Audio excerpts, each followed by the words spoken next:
and welcome to another episode of Tech Champ. Today we'll be looking at the $6 i7. Yes, you heard right.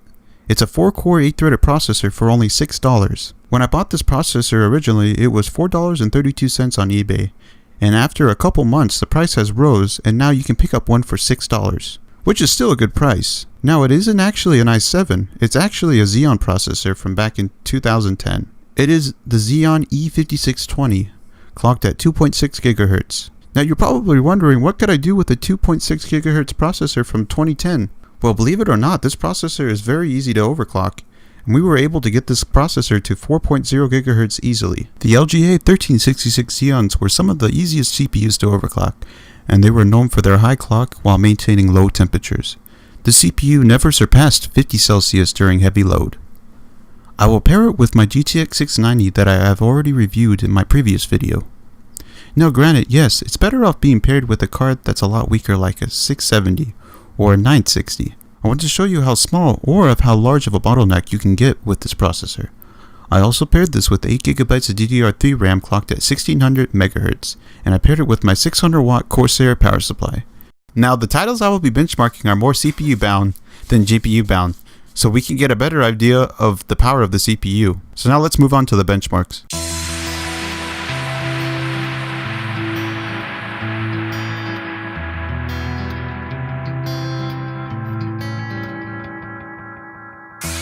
Inside the book that I wrote are all the words that we spoke, yet only with our eyes. Now is the time to choose. Somebody wins and some lose. I can see through your disguise. Lay down, hope for something better.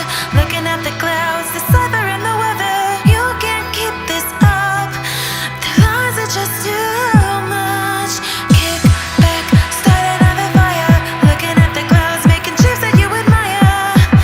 And you can't stop it now, 'cause you don't know how.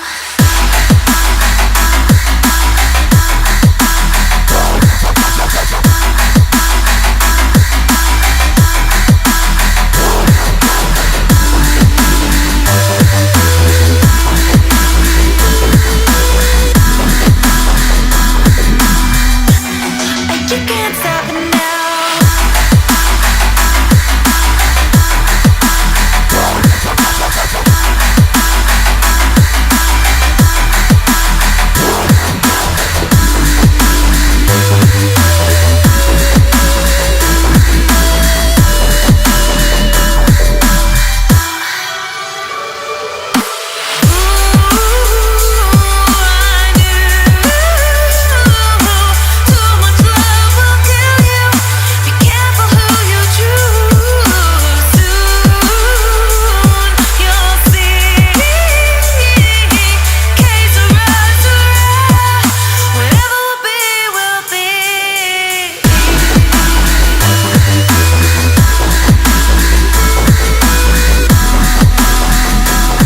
Now, as you saw from the benchmarks, the E5620 is a great value for a CPU. Now, a couple of those benchmarks had quite a bit of a bottleneck with the CPU and GPU combo. But you gotta remember, the 690 is about 5% more powerful than the 980, and a bit overkill. Chances are, if you're using this CPU, you are most likely doing a budget build, and you won't be going for these high-end cards.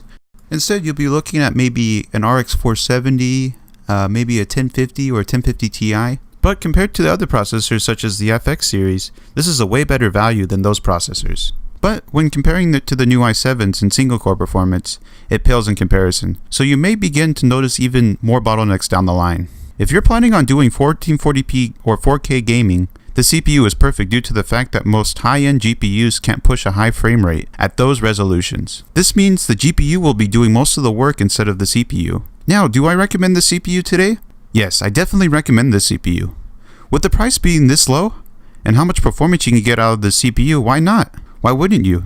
This is an excellent CPU, but not only that, but this CPU is an amazing overclocker, and the temperatures always stay low no matter what you do. Granted, yes, I wish the multiplier was a little bit higher, but 4.0 GHz is more than enough for everyday gaming. If you enjoyed this video, please leave a like, and if you love saving money on computer parts, and you love videos like this, please make sure to subscribe to my channel, and I'll catch you in the next video.